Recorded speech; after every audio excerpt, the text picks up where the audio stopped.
This is kind of funny because after being a Vine Kids and being a part of this church for almost a year, this is my first time being in this service. But I thought I was going to be on the seats instead of up here, so hopefully this goes well. And please go easy on me because this is my first sermon. And so, yes. And so one of the things was, because I went to Crown College and they would specialize in ministry, one of my fields is they never had me go through sermon courses. And I was just wondering why I wouldn't go through it. But, I was like, I don't want to pay money for extra class. Now I kind of wish I did that. And so throughout the 3 weeks, I was trying to think of what do I want to preach? What message do I want to give? I actually had to give it out to the Lord saying, Lord, what is it that you want me to talk about today? Because I could easily pull out some old papers I had and go into that area. But God's heart had something different in mind. And so if we can go to 2 Samuel 7, verses 1 to 17. If it's up, yep. And I will read those verses, so if you can follow along. When King David was settled in his palace and the Lord had given him rest from all the surrounding enemies, the king summoned Nathan the prophet. Look, David said, I am living in a beautiful cedar palace, but the ark of God is out there in a tent. Nathan replied to the king, go ahead and do whatever you have in mind, for the Lord is with you. But that same night, the Lord said to Nathan, go and tell my servant David, this is what the Lord has declared. Are you the one to build a house for me to live in? I have never lived in a house from the day I brought the Israelite out of Egypt until this very day. I have always moved from one place to another with a tent and a tabernacle as my dwelling. Yet no matter where I have been and where I have gone with the Israelites, I have never once complained to the Israelite tribal leaders, the shepherds of my people Israel. I have never asked them, why haven't you built me a beautiful cedar house? Now go and say to my servant David, this is what the Lord of heaven's army has declared. I took you from tending sheep in the pasture and selected you to be the leader of my people Israel. I have been with you wherever you have gone, and I have destroyed all your enemies before your eyes. Now I'll make your name as famous as anyone who has ever lived on earth, and I will provide a homeland for my people Israel, planting them in a secure place that will never be disturbed.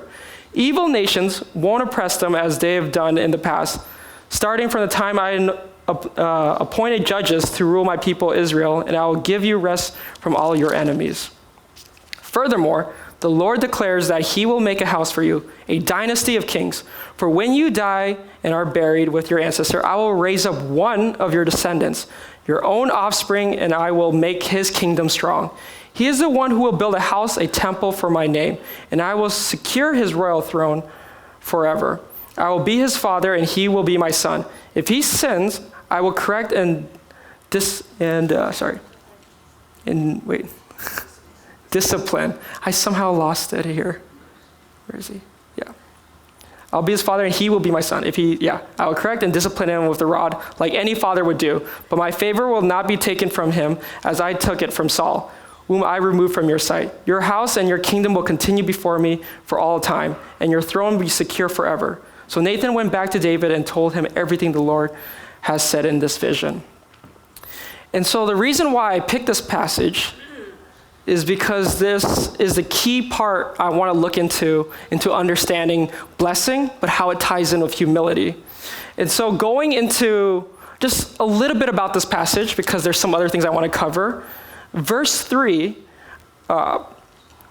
one of the things that stood out to me in significance is that David goes to Nathan, and he is in this process of asking or consulting the prophet on what to do. And what I love about this is that he is seeking God's will in all of this. And as we know about who David is, he is a man after God's own heart. So I hope you keep remembering this as we go through this passage, because knowing his heart and understanding how that ties in with humility will be important. And also, if you look at verse 12, 13, and 14, there are two significant aspects of this type of blessing. And so from verses 12 to 13, the Lord declares to David that he will establish his throne forever. And in the New Testament, Peter references this proclamation and says, this statement was prophetic truth about Jesus. So this isn't just about 2 or 3 generations later, but further along down the road, God is blessing this family. And then in verse 14, it says that the Lord promises that David's descendant will be God's very own son. And later, the writer of Hebrews in the New Testament describes this father-son connection relative to God the Father and Jesus the Son in Hebrews 1-5. And so we look at this and we see the magnitude of this covenantal blessing very big in his life. But if you look at the family that he's blessed, the book continues further in 2 Samuel, and it's not a very pretty sight for his family. And so before we go into that, I want to try to summarize the 2 books of Samuel within this sermon really quickly. So please be patient with me, and I'll try to go through some of the main stories in that area. So when you look at the 2 books of Samuel, those 2 stories are supposed to be coherently together, but because of scroll length, they're divided into 2 books. But there is 3 main characters I would like to follow through on it. First, the prophet Samuel, King Saul, and King David. And throughout the whole books of Samuel, we're going to see how God brings a tribal group of the Israelites from being a tribal nomads in a sense into a unified kingdom under King David and with the capital of Jerusalem. And so let's start with the beginning of 1 Samuel. And so we read this touching story about Hannah, and Hannah wants a son really badly. And for her in this time, she's been praying, and then God answered her prayer and gave her a son. Now in chapter 2, there's a huge significance to the whole story, because she goes into this song that she dedicates to the Lord. And in the song, if I was to summarize it, it is about how God opposes the proud and exalts the humble. And despite of tragedies and human evil, God is working out his purpose in history. The song is also about how God will one day raise up an anointed king for his people. And so when we go into this, I want you just to remember that God opposes the proud and he exalts the humble, because this is going to be a key major fact throughout the whole books of Samuel, and why this ties in with David's life, but why it also still is applicable for us today. And so going throughout Samuel, he becomes a great prophet, a great leader in his time. And one of the stories that is covered in the 1 Samuel book is one where the Philistines, we know, are still at war with the Israelites. And at some parts of the message, well, actually before then, if you know what was before Samuel, there was the book of Judges. And at that time, a lot of judges were asked to help bring the Israelite people back on track. So there was like moral chaos going on, and there's stories where judges were raised to help lead the people back to God, and then it went away. And also with all of that knowing, his covenant of blessing was meant to be for the people the whole time. But you see how the Israelites kind of made it into a big mess and keep forgetting God throughout time. So then going into this story with Samuel as he's older, we know that there's a story where the Philistines are at war with the Israelites. And during this time, the Israelites were saying, oh, you know what? Let us grab the Ark of the Covenant and bring it out with us to battle. And so in their own arrogance, they're like, let's do this because, this is our magic trophy, and we'll bring it out with us and we'll win this fight. But God, knowing their ignorance, decided, you know what? I'm going to let the Philistines win and show that your heart's not in the right place. And so when the Philistines take the Ark and the Israelites lose this battle, we see later how God starts to work in the hometowns of the Philistines, in which when the Philistines had the Ark, God didn't need an army. Instead, he sent his own plagues to hurt the people. And when this started happening, the Philistines were like, we don't want this anymore. And so they gave it back to the Israelites. And so from that little story, a little glimpse of it, I want to see that the Israelites, basically God is not Israel's trophy, and he still opposes the pride among the Philistine, but also among his own people. So the Israelites need to remain humble and obedient if they want to experience God's covenant blessing. And so during this time, later on, we think they will learn their lesson, but instead we see that the Israelites, they want to be like the other nations, so they asked Samuel, can we have a king? And I'm pretty sure Samuel was pretty ticked off about that. And so he's like, fine, I'll go ask God. And when he asked God about, what do I do in this? God, knowing their heart, said, what they're asking isn't right, but if they want a king, give them a king. And this is where we're introduced to King Saul. Now, Saul was, as you would say, the perfect candidate. He was tall, handsome, nothing like me. And, when you look at him on paper, you're like, this is the man we want to lead our kingdom. But the issue is he had so many flaws in his life where he lacked integrity, he was dishonest, and at times he would even disobey what God had ordained for him. And so even though he won several battles at the beginning, what really disqualified him was when he decided to put things into his own hand and not trust God. And so when you look at King Saul's life, he wouldn't learn from his own mistakes. And again, going back to the beginning of Samuel, we learned that God opposes the proud, and then he exalts the humble. And so Samuel confronts Saul and Israel, saying, Israel will not benefit from a king who doesn't humble themselves before me. And so after saying that, he also mentions how God is in the work of raising up a new king, and we later see that to be King David. And during this time, David in himself, probably like me, insignificant shepherd boy, he's the least candidate to be king. But if you remember the story of David and Goliath, which we teach our youth, we know that God's choice of David is not based on his family status, but simply on his humble and radical trust in God. And so at this time we see, when King Saul was going upwards, when he started to go downhill, David started to rise upward in that process. And so when David started to win battles for King Saul and started to get more fame and more influence, Saul, we see later, starts to descend into madness, where at one point he just gets totally jealous and chases after David and says, I want to kill him. I don't want him to threaten me. But this is where the author goes into more of the heart of David as we look. David, having done nothing wrong, runs and waits in the wilderness. And it is here we see David's true character. He has multiple opportunities to kill Saul, but he doesn't.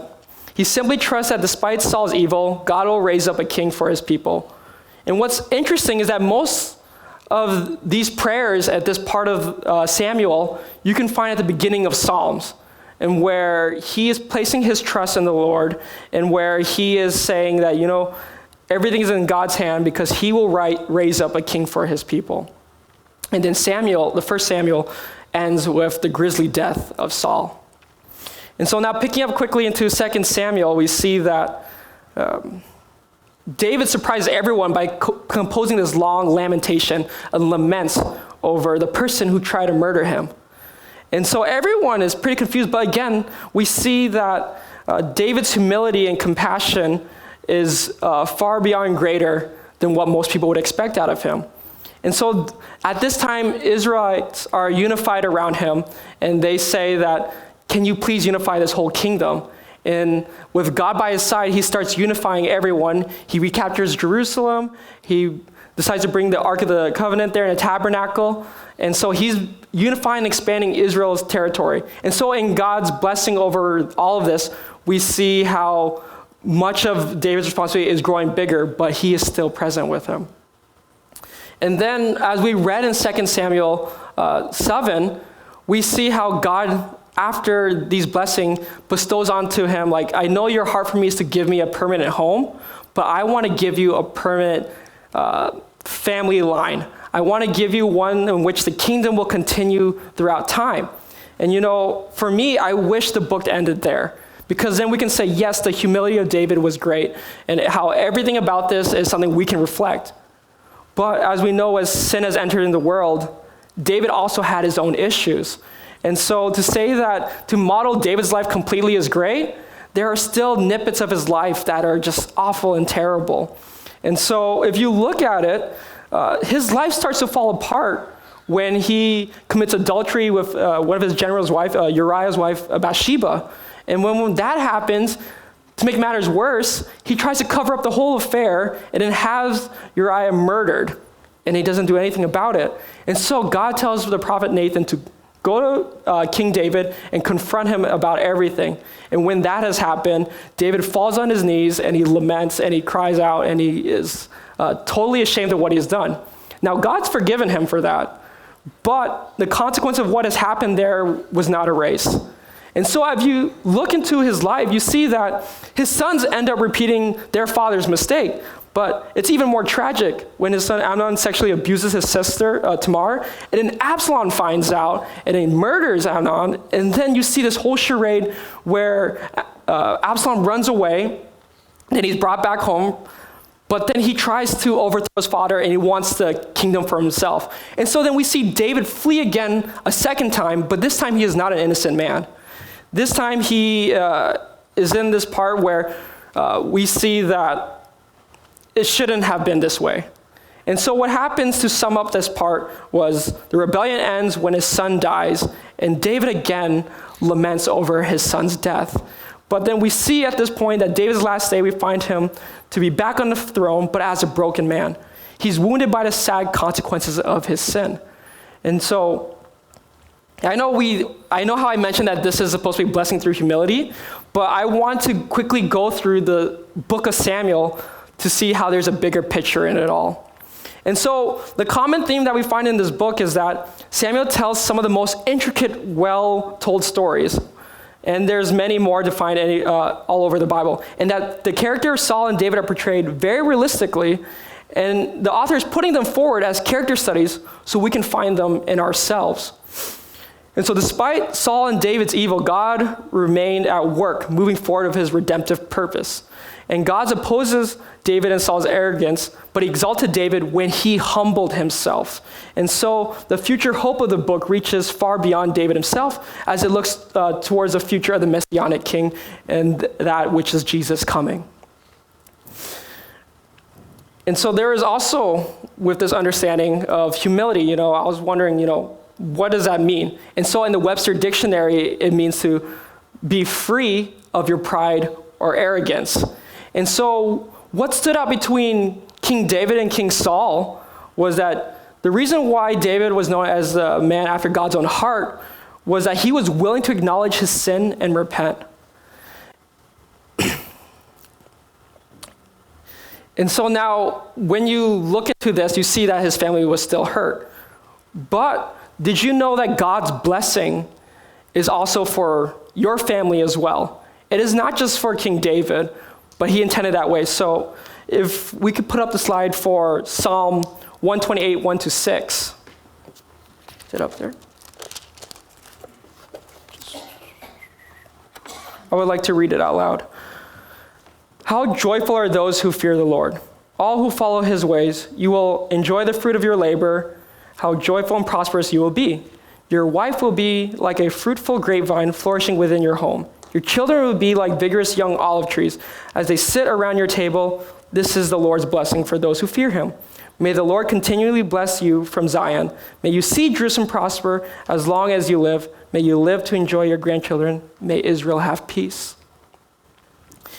And so when you look into this blessing of earlier in 2 Samuel, it is intended for his whole family. But because of some of his King David's pride eventually that caught up with him, you see how it sort of became a mess. But there's some good news to this, because God can still use us in our brokenness. It doesn't have to be, we have to be in a perfect slate, but when we go to him and we offer our own brokenness, and we offer what we're having on our plate with who we are, God will still use that. He will still honor that. Because if you look at David's life and you see that mess, the Messiah still arose from that lineage. And so there is that area where we can still bring our lives to him. And when we do that, it will also affect our families, our friends, and even our community of a family. And so I want to go into a little sharing about who I am, since Douglas kind of spoiled a bit where I've been. Well, you didn't know this, Douglas, but I lived in 5 states. And so during the time of being a missionary kid. If you know anything, okay, first disclaimer, my dad's a really good person. So some of the stories I'm going to use may seem like he is very strict on me, or he is, Okay, best example is if you've seen, what is that TV show, that 70s show? He is Red Foreman, and I'm Eric Foreman. So if that makes sense to you, that was exactly how I grew up. So only if you get it, it's okay. And so, here's a quick example. So you know the analogy where there's a stove and you're told the kid is not supposed to touch it? So imagine my dad, he sees me and I'm going to the stove and he's like, Sam, don't touch the stove. And I'll look at him and be like, and he's like, Sam, don't touch the stove. And I'm like, and as soon as I touch it, I burn myself, but then he hits me. So I get double the discipline. That's the kind of dad he is. He says, no, you didn't learn it well because you still did it. And my dad, he's an incredible builder and he's an incredible farmer. He loves outdoor stuff. He even built our house in Cambodia. And I'm sorry I don't have a picture of it, but you're just gonna have to trust me, it looks great. And so I remember one time I got in trouble and he's like, Sam? And I was like, oh no, I gotta run. So I ran to my room, I locked the door. He bangs on the door, he says, if you don't open this door right now, I'm gonna tear it down and then spank you even more. And I was thinking about it in my room. I was like, he built this house. He can tear down this door. I better just open it and take it. And so me and my siblings, we learned a little dance when we got spanked. And it was like trying to avoid it on our rear ends. But the more we tried to do it, the more we felt the whiplash. So it wasn't that great. But why I'm telling you this story was because throughout that time, I lived in fear of my dad. If I did anything wrong, I would try to run away. And sometimes this is how my dad would describe me to other family. Sam, he's weird. He has a weird sense of humor, and he doesn't take discipline well, because I was the most disciplined out of my brother and sister. And so for me, it was just like, why do you keep disciplining? I don't want to get hurt anymore. But then I grew up with that fear aspect the whole time. And so when in 7th grade, when my parents decided to work with a tribal group in northeast of Cambodia, they said, do you want to go to boarding school? Because the other option was homeschool. And I was like, I don't want to go to homeschool. I want to go to boarding school. That sounds more fun. You get to live with friends and everything. And so I went there. And during my 7th grade to 10th grade, I really enjoyed it. And then during my 11th grade, we went on home assignment. So after 4 years serving the field, my parents get 1 year break. We went to Florida. And my dad, when he first met, decided, so I lived with my family again after being away. And when they met me, my dad was like, I don't like the way you dress. I don't like the way you wear the hat. And then in Cambodian, they would say, Chom gong kiom chloi, which means, why do you have to look so ghetto? And it wasn't a good response when that happened. And I was like, Dad, this is me. You can't say that about me. This is who I am. He's like, no, it's not. And during that time, it's kind of funny to look back, but it wasn't at the moment as an 11th grader, because this is my high school year. I was like, I'm just going to do what I want to do. I'm going to hang out with the crowd I want to hang out with, and you can't tell me that. And so during this time, God's hand was still all over my life. And he had to really break me to the point where he said, Sam, you can't keep doing this. And when I got into a really bad relationship where my girlfriend cheated on me, and I remember that broke my heart really badly.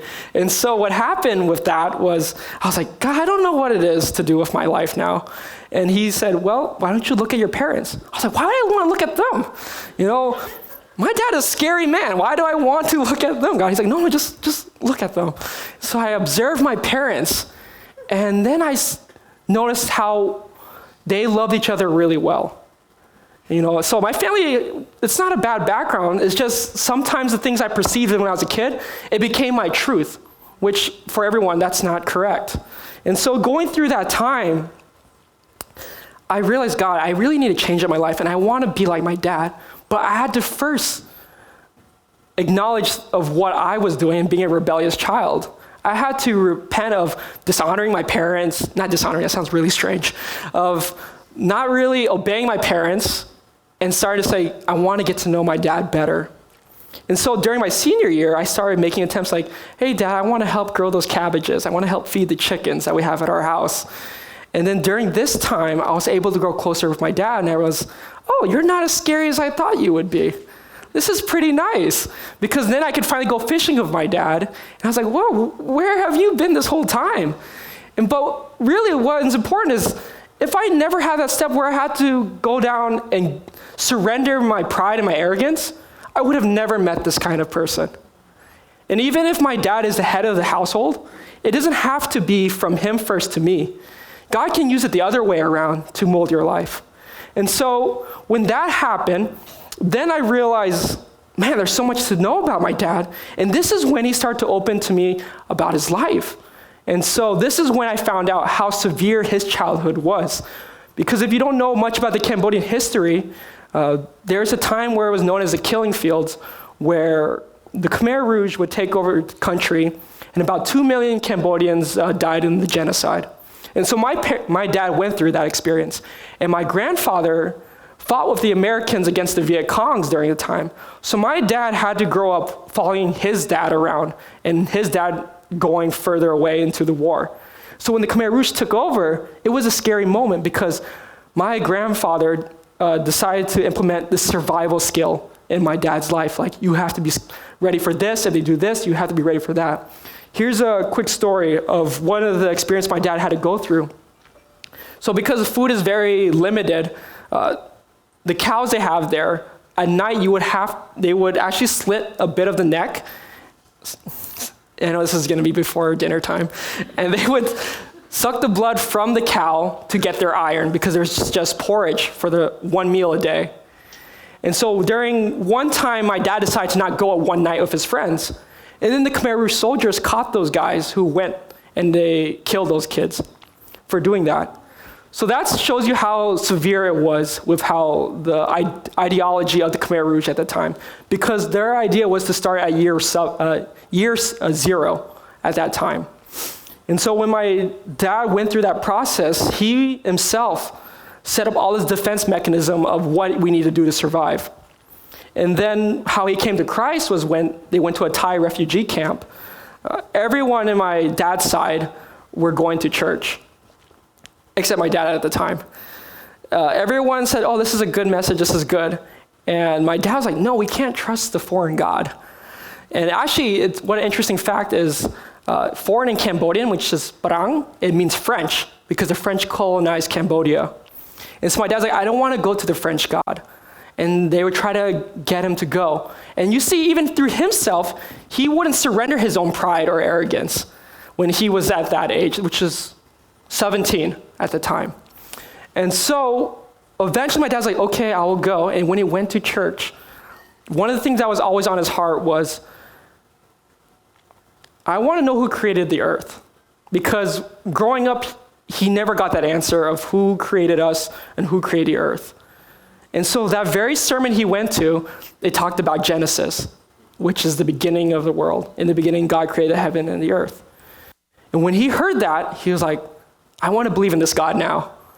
And so he had to surrender his own pride and arrogance and humble himself and say, I want to be a follower of God. And so through that time, now you see how God used even my parents and blessed them to raise me in a certain way where I could experience God myself. Now, it wasn't a pretty road going through it. And some of the things I went through, I had to realize I have to let this go. I can't hold this to myself. And so everyone in this room, or everyone who's gone through this experience, we have to realize that we have to make that first step to go before God. And so what I want to end on is God's heart is to bless us despite our brokenness. But it starts when we humble ourselves before him. So I would like to welcome the worship team up. And during this time, during this song, I would like to have everyone just contemplate, to ask God, what is it in your life, what is it in your heart that you don't want to give up? Even if it's with your family, or even if it's with the community you're in, what is it that you're holding on to that you just don't know how to handle? Because when you give to God your brokenness, he will use you despite how it looks. And if you don't know what to pray, then you can sing the song as a prayer to him. We come before you knowing that you are a God that has intended us and you have designed us to be blessed. And when you use us to glorify yourself. And so, Father, we just come before you with open arms, open hands, laying it all at your feet. Because in despite this brokenness, you have created us as perfect in your eyes. You have created us initially to be called sons and daughters of the Most High.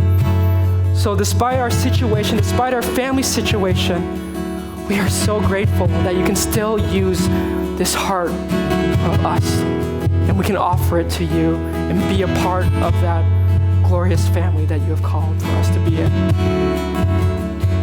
So we say this in the precious name of Jesus. Amen.